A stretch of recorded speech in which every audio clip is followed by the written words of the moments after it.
একটা দুঃখজনক একটা ঘটনা। এখন প্রায়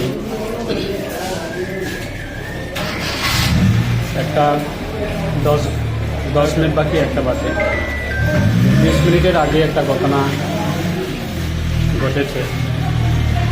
আমরাও আমাদের কর্মসূচির জন্য আমরা সাউথ স্ট্রিটে যাচ্ছি, আগরতলা থেকে আছি।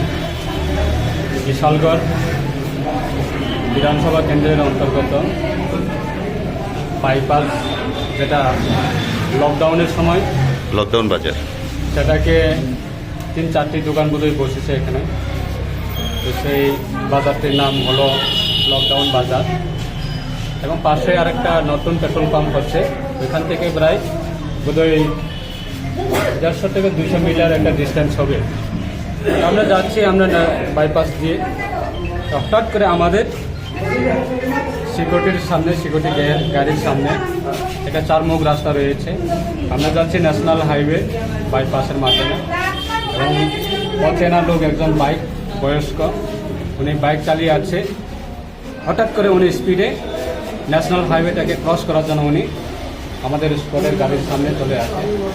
স্কোয়াডের গাড়ির সঙ্গে মুখোমুখি সংঘর্ষ হচ্ছে। বয়স্ক খুব একটা দুর্ভাগ্য ঘটনা সেটা, এবং সঙ্গে সঙ্গে আমার সিকিউরিটি গাড়ি দিয়ে, আমি সিকিউরিটি গাড়িকে বলে সিকিউরিটি গাড়ির মাধ্যমে হসপিটালে ওনাকে তুলে আনার জন্য সঙ্গে সঙ্গে আমি নির্দেশ দিয়েছি, এবং আমার সিকিউরিটি গাড়িতে উঠিয়ে পেশেন্টটাকে আমরা সঙ্গে সঙ্গে বিশালগড় সাব ডিভিশনাল হসপিটালে আমরা এনেছি।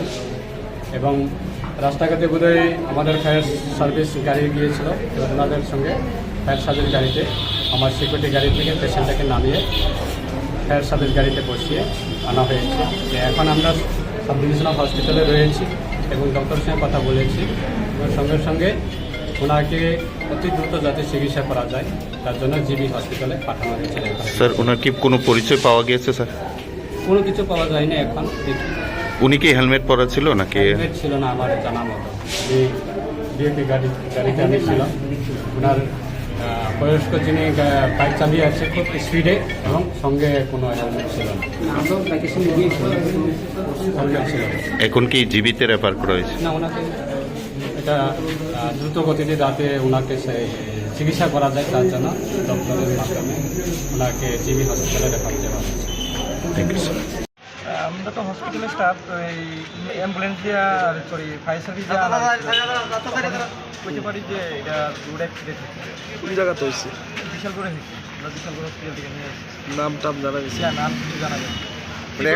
অ্যাক্সিডেন্টটা হয়েছে কিভাবে? এটা ঠিক এখনো ভালোভাবে জানা গেছে না, রোড অ্যাক্সিডেন্টই হয়েছে। আপনি শুনছো নি কিভাবে হয়েছে? না, এমন শোনা গেছে। হাসপাতালে কে নিয়ে আসছিল? হাসপাতালে অ্যাম্বুলেন্স ফায়ার সার্ভিসে নিয়ে আসছে। তখন কি জীবিত আছিল? এখন তখন জীবিত ছিল। আচ্ছা, বয়সটা কিরকম হবে? এবার 50+। মৃত্যু হয়েছে কোন সময়? আসার পথেই নাকি? আসার পথে মৃত্যু হয়েছে। কোনো বাড়ির লোক আইছে? না না, বাড়ি কিছুক্ষণ আগে একটা অ্যাক্সিডেন্ট, রোড ট্রাফিক অ্যাক্সিডেন্ট একটা পেশেন্ট এসছে। পেশেন্টের নাম তো আমরা ঠিক জানতে পারিনি। ওরা বিশালগড় সাব ডিভিশন হাসপাতাল থেকে এসছে, ওরা রেফার করেছে, ওদের কাছে নাকি ফায়ার সার্ভিস নিয়ে এসছে। তো এখন আসার পর আমরা দেখলাম যে মাথার মধ্যে প্রচণ্ড আঘাতজনিত কারণে রুগী আর নেই। উনি ব্রড ডেড কন্ডিশন হিসেবে আমাদের হাসপাতালে এসেছেন। তো আমরা এখন যা পেয়েছি, যা ওনার সম্ভবত মাথায় লেগেছে, কান দিয়ে মাথা দিয়ে রক্ত বেরিয়েছে, ওইটার জন্য সম্ভবত ওনার মৃত্যুর কারণ। আমরা ওনাকে মৃত অবস্থাতেই হাসপাতালে পেয়েছি। বয়সটা কিরকম হবে? ওনার আনুমানিক বয়স 50 বছর আমরা অনুমান করছি। বাড়ির লোক এখন অব্দি কেউ আইছে? বাড়ির লোক এখনো কেউ দিয়ে যায়নি। তারা আপনাদের বিশালগড় সাব ডিভিশন হসপিটাল থেকে অ্যাম্বুলেন্স করে এসছে, অ্যাম্বুলেন্সরা দিয়ে গেছে। ঘটনাটা এই তো এদিকে চুলাইবার যে মিনিস্টার শুক্লাচরণ নোয়াদিয়ার এসকর্ট গাড়ি এদিকে আইতেছে, বাইকও আসলো একটা সামনে, বাইকের একবার জায়গা বাড়ি মারছে, বাড়ি যা জায়গা স্পট ডেট পালিয়ে যাইতে বলেছে। আমরা দাঁড়া করাইছি বলে স্পটের গাড়ি দিয়ে ফায়ার সার্ভিস আওয়ানোর আগে স্পটের গাড়ি নিয়ে হসপিটাল দিয়ে রাখে। মন্ত্রী শুক্লাচরণ নোয়াদিয়া কি ছিল?